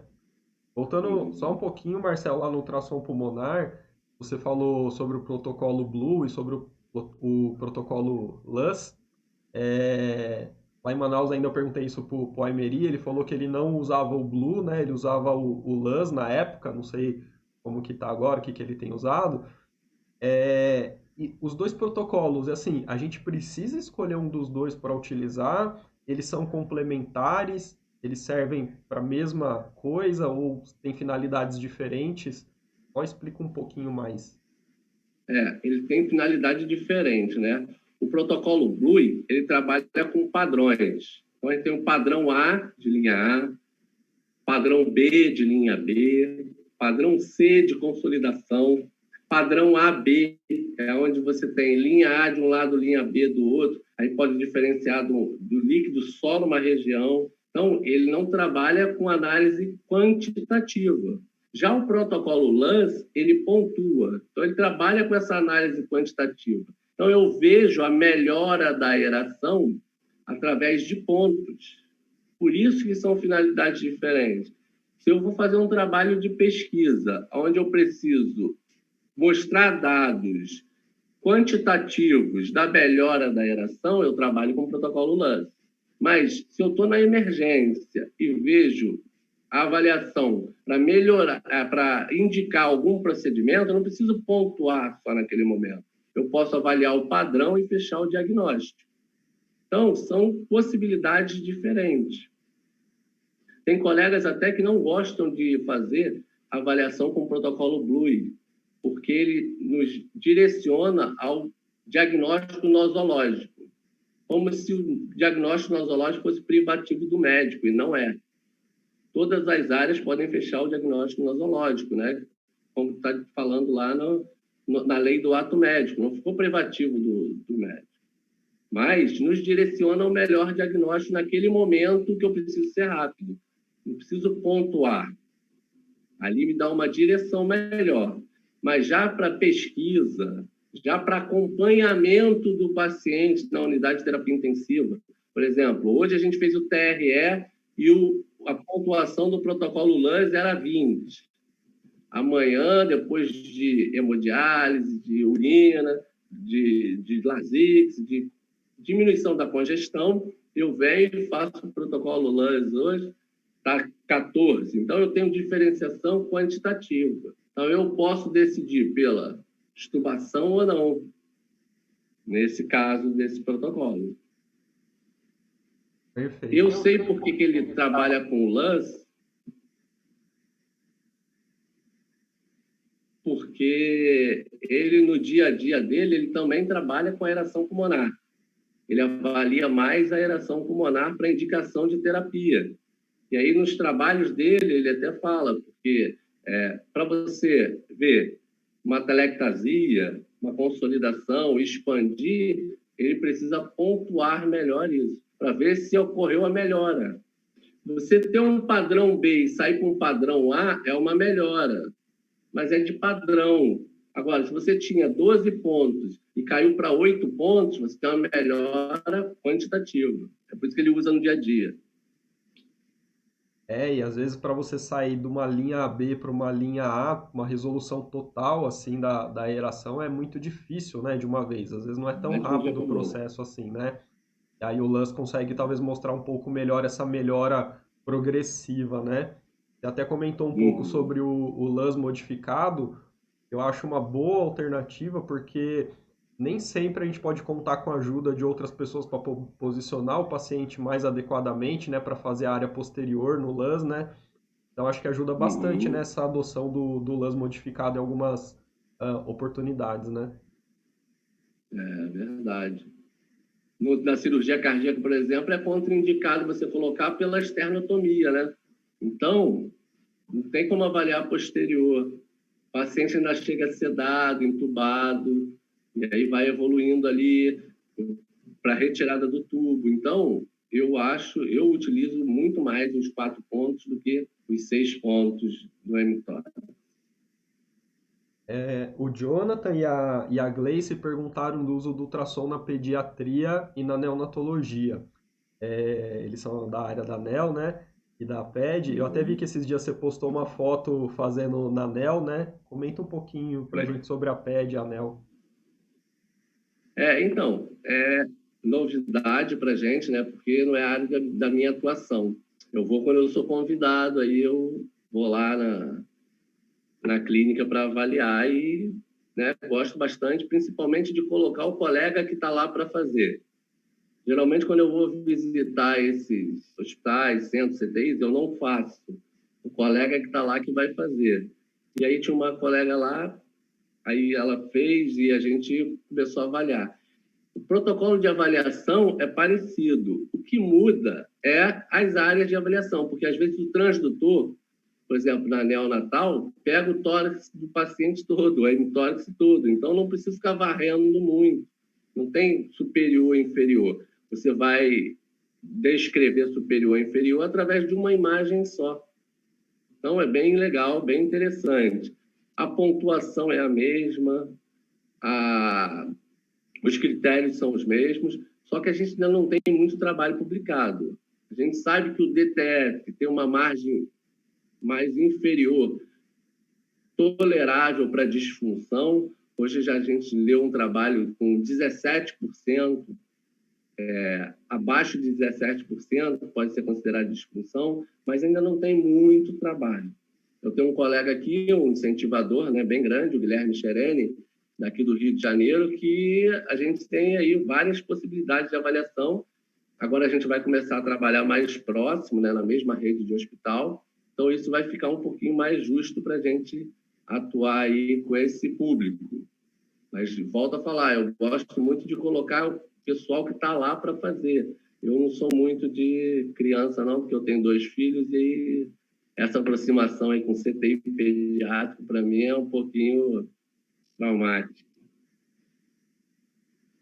Geralmente algumas pessoas que têm filhos não gostam muito de sentir ali um pouquinho na pele, né? Acontece.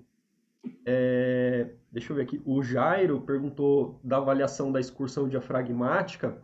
Você avalia ali na lateral, né, na zona de aposição, ou se você avalia ali na região mais anterior, subcostal, onde que é a melhor posição para você avaliar o diafragma. Tá. O diafragma, eu falei que tem 2 possibilidades de avaliação. O DTF, que é a força de contração, que é sempre na zona de aposição, onde o músculo está fixo aqui na sua seção. Já a excursão do diafragma é onde eu tenho que pegar a cúpula dele. Tem várias possibilidades de avaliação. Estava vendo a colega Caroline Moll falar esse final de semana, né, lá junto no evento aqui dos Crefitos, e aí ela mostrava bem isso, né, vários protocolos para avaliar. Eu avalio anterolateralmente, mas abaixo da cúpula, com ele inclinado, tentando pegar o ângulo de melhor mobilidade dele. Porque se eu pego na zona de aposição, ele é fixo ali, ele não vai mobilizar o que ele mobilizaria lá na cúpula. Então, eu tenho que tentar direcionar o transdutor para a melhor área que ele vai mobilizar. E aí eu vou ver a excursão melhor dele. Não é na zona de aposição. Ô Marcelo, eu não sei se você tem essa experiência, mas uma dúvida que eu tenho é assim, a gente fala bastante que quando a gente senta o paciente, levanta o paciente, quando a gente proporciona essas trocas de posição para o paciente, sair daquela posição deitada, com as costas encostadas no leito, levar para ele mais próximo da posição ortostática possível, a gente melhora a ventilação, melhora a excursão diafragmática. Você tem conseguido ver isso com o uso do ultrassom aí? Sim. É até uma das possibilidades que a gente fala para o colega, né? Pô, vai tirar ele do leito para quê? Vai tirar porque melhora a mobilidade do diafragma. Isso já tem artigo publicado, né? Paciente em decúbito, 0 grau, paciente 45 graus, paciente sentado e paciente em pé. Toda mudança de postura melhora, aumenta, né, a capacidade dele mobilizar melhor. Até mesmo por causa das vísceras, né? ele tem uma possibilidade de uma excursão melhor.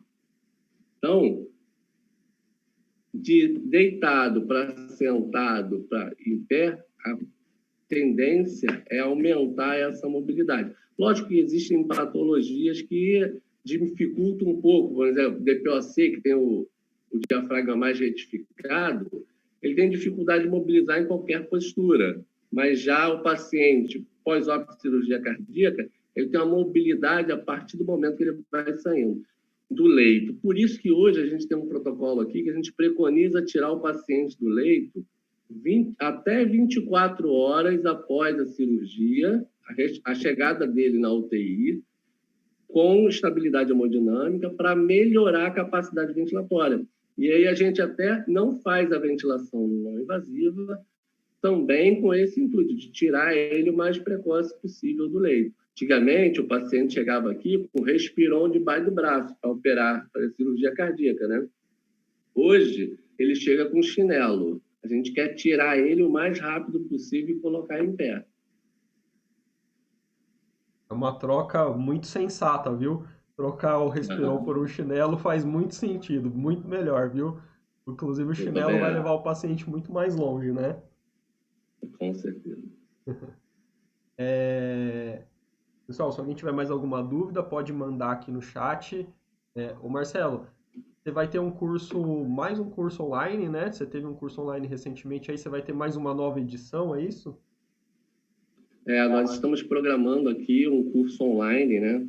Para falar um pouquinho sobre essas questões da avaliação em si, né? Porque o curso que eu gosto de fazer é aquele que o colega aprende a praticar a ultrassonografia. Então, aprende o ajuste do aparelho, aprende a posição do transdutor, a melhor escolha do transdutor para cada tipo de avaliação, porque interfere muito, né? A gente não pode, qualquer transdutor, a área que coloca, as medidas que são feitas para a posição ideal do transdutor, além de várias outras coisas. A gente está tentando programar aí para o dia 11 do mês que vem agora, que é um sábado, esse curso. Vamos ver aí, eu acho que vou começar a publicar a partir de amanhã essa intenção. E o curso é bem interessante porque, lógico que a prática é fundamental, mas o colega que tem a possibilidade de fazer o curso e lá no seu hospital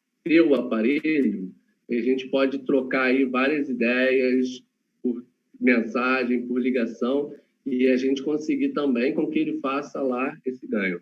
A gente fez um agora, há pouco tempo, com 45 pessoas, foi excelente, e estou recebendo diariamente troca de experiências de colegas. Hoje a colega Renata me mandou a imagem que ela fez lá na cidade dela, no Rio Grande do Sul. Pô, muito legal a imagem. Cada vez a qualidade da imagem vem melhorando. Ela mesmo viu isso, que a possibilidade de ela avaliar a contração do diafragma, vendo a figura, né? Então, é uma forma que eu tenho hoje de poder ajudar. Lógico, eu gosto do presencial. A gente é importante viajar aí na cidade das pessoas e oferecer isso lá. Que a gente vai continuar fazendo assim que puder, aí, quando a pandemia terminar. Aí, então, quem tiver interesse, já procura o Marcelo aí para fazer inscrição no curso online dele. O meio mais fácil hoje para te achar, Marcelo, o Instagram? Instagram, @markterra. Então vai lá, já procura o Marcelo, @markterra, já fica de olho para ver a data aí dos cursos, para poder se aperfeiçoar cada vez mais, começar a treinar. Como o Marcelo disse, o ultrassom ele é muito operador dependente, depende muito da experiência do operador. Então, quanto mais você se aperfeiçoar e quanto mais você treinar, melhor vai ficar a sua técnica, o seu diagnóstico, e aí cada vez mais você vai poder ter uma conduta mais assertiva para o seu paciente. Marcelo, meu amigo, queria muito te agradecer aí pela participação, pelo seu tempo, por tudo que você passou aí para a gente. Espero que em breve a gente possa voltar aí a viajar e se encontrar aí nos cursos por aí. A gente se viu aí já em setembro do ano passado, né, lá em Porto Alegre, já vai fazer quase um ano aí daqui a pouco. Já faz tempo aí, né? Isso. Os colegas lá do Ernesto Dornelles, mandar um abraço para todo mundo. Super receptivo com nós lá. Pô, foi um final de semana maravilhoso que a gente passou lá. E aí a gente, assim que puder, vai voltar lá. Obrigado você aí pelo convite. Pô, é sempre um prazer falar com você. Sempre solícito aí nas possibilidades da gente estar fazendo evento novo, me indicando aí para vários colegas, onde você passa, pode ser no Espírito Santo, em outros lugares, né? E aí, desejo para você muito mais sucesso, que você é merecedor disso tudo aí. Valeu, meu amigo. Obrigado. Tamo junto nessa aí. Galera que acompanhou aí, muito obrigado. Quem puder aí ainda deixar um joinha aí na live para ajudar o canal, dá aquele joinha. Quem puder compartilhar, compartilha. Tira aquela foto, compartilha no stories do Instagram, né? Faz aquele print. Marca eu e o Marcelo lá para ajudar também a divulgar nossos perfis lá no Instagram. Importante para a gente poder levar os cursos, a informação aí para cada vez mais gente, né? E obrigado aí novamente, viu, meu amigo? Espero que a gente possa se ver em breve aí. Boa sorte para vocês aí no Rio e até breve aí. Até breve. Apareça. Valeu, um abraço.